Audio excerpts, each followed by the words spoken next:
That's right.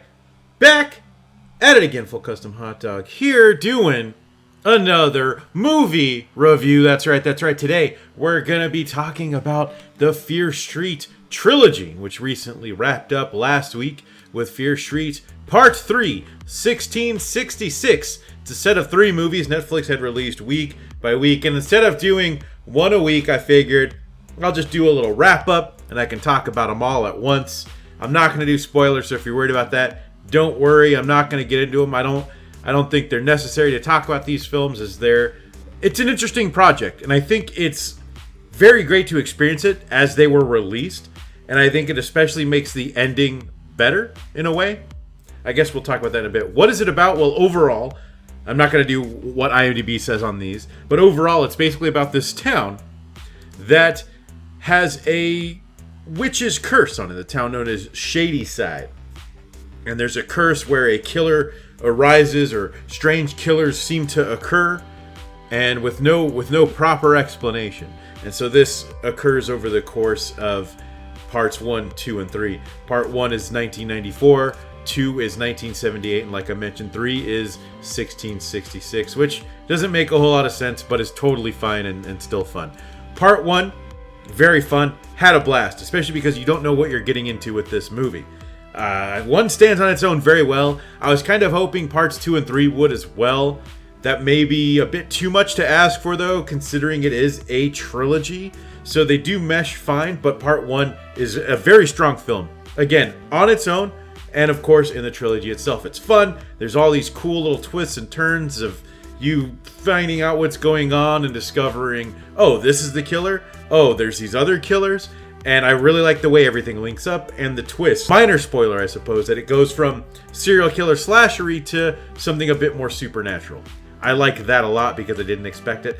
It also feels kind of rare to have slasher films go into a supernatural area, at least properly in my opinion. So, part 1, I enjoyed quite a bit. I recommended it to a lot of people because I just had such a blast with it. It's cool, great lighting. I'm a sucker for lighting, and killers with costumes and weapons. That's a bunch of check marks for me if you've watched me review any slasher films.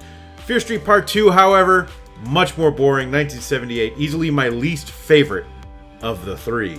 It's the most by the numbers. There's no twists. There's nothing engaging. It's telling you things that you already know because they've discussed it in part 1. It does lend itself to kind of being a setup for some of the things that happen in part 3, so I guess it fulfills its purpose there. But the story that it's telling in part 2, it's fine. There's just, like I said, there's no twists or turns, and it just feels long. It's kind of a slog. So not a whole lot there for me. Didn't enjoy that one. 3 though, 3 surprised me. It's a bit more of a period piece, hence the name 1666. There's a wonderful twist at the end, which again, light spoiler, where it turns into, and it calls itself Fear Street 1994 Part 2, which I thought was great. So it picks up at the end of Fear Street 1994 and ties them all together, which I like. The story of Fear Street 3, with it being a prequel, is taking place in this times of witches, things like that. I'm not going to get into spoilers because I don't want to spoil it for you. But again, like I said, after that, it does go back to Fear Street 1994 and wraps it up into a nice package.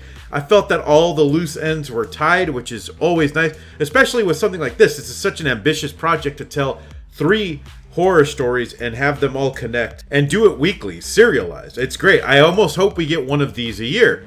Very surprising. I didn't expect to like this as much as I did. I don't love it, but it was a great surprise. And again, having something fun like this to look forward to is a blast. Twitter discourse around this time was great too. And what else is cool that I really like is seeing a bunch of people kind of flip out for these movies. It's probably a younger crowd, maybe a crowd that doesn't dig into horror too much. But it was really cool to see a lot of people just love and fall in love with this series. Not necessarily that I did, but it was great to see people that did. It makes me happy to see people embrace and love and adore horror. So this series was directed by Leigh Janiak, who's someone that I'm not too familiar with, although I guess I sort of am, as I have watched her feature-length film Honeymoon, which was fine. I recall it being not very spectacular, unremarkable, not too memorable. She also directed a couple episodes of the Scream TV series. I've only seen season 1, so if some of her episodes are there, then I've seen them. And again, nothing too big to report there, but kind of surprising to go from these things to being like, hey Netflix, I did direct a few things, but can you give me some huge 3-parters to do with an R.L. Stine license? Thanks. She did absolutely great here. Everything is on point. Like I said, Fear Street 1 especially I found was a total blast. I think 3 is great, and if you stick with it, I think there's a lot to get out of it.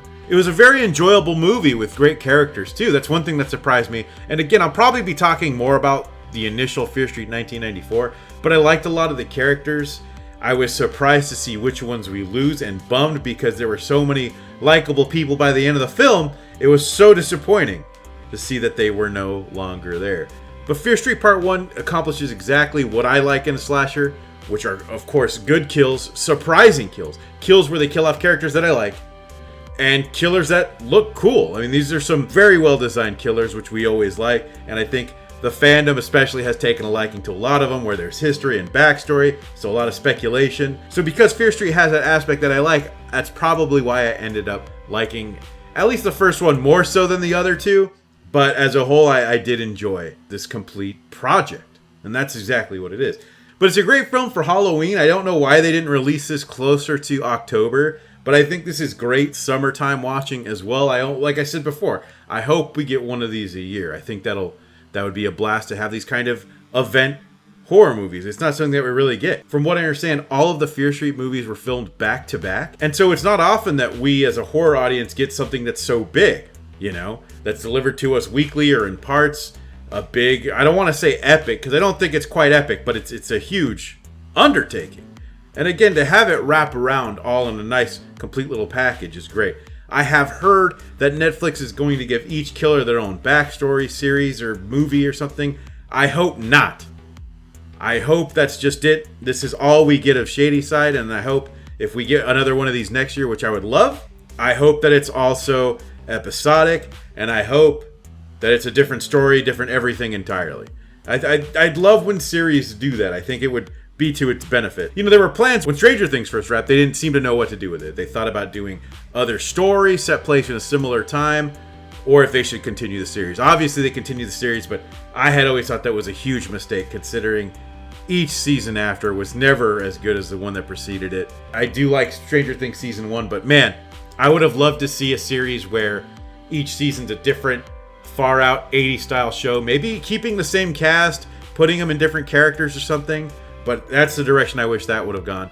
And I wouldn't mind if Fear Street went that way too, keeping a lot of the same players and giving them different roles and stuff, and seeing what other stories we can tell in this bizarre slasher universe. I kind of like that a lot. That's what I would hope. I'm okay with not getting any more of this universe, even though it's great and it leaves you wanting more.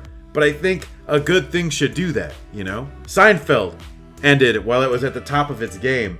And I think that was absolutely to its benefit, because if that last episode is any indication, boy, the future might not have been too bright. So I hope we don't drain this well, and we don't run out of ideas, and we don't spin our tires in this universe to where we're just telling everything. Let's expand, let's go to new places, let's see new things, because there's a lot of cool horror stories out there, and I can't imagine the cool things a team like this could do, given an episode a week, and not even an episode. I feel like that does it a disservice. An hour and a half long movie a week to give us something bigger and a little bit more grandiose than what we're used to. So, all in all, I liked the Fear Street movie. I thought it was a fun experience, especially going week by week. Your mileage may vary though. Some people don't like certain aspects of it, but for me, this was an absolute fun watch. And I think even if you didn't like it, you have to appreciate the fact that it's so ambitious and is doing something that we don't normally get to have. So anyways, those are my thoughts. What are yours? Did you like Fear Street? I know some people didn't. I know some people didn't like the twist at the end. I kind of did like the twist because I thought I saw it coming, then I thought I was wrong, and then I was right, and then I was wrong. So those kind of things are fun. Anyways, again, let me know what you think in the comments. I'm your host, Full Custom Hot Dog. You can follow me on Twitter. It's Full Custom Hot Dog without the last. Because it's just too long for Twitter. So thank you all for watching, and until next time. If you like what you see, I love what I see. Make sure to hit that subscribe button and the bell for notifications so you can watch whatever comes next. And if you like the music you hear, you can follow me on SoundCloud and Spotify. Check the description for links.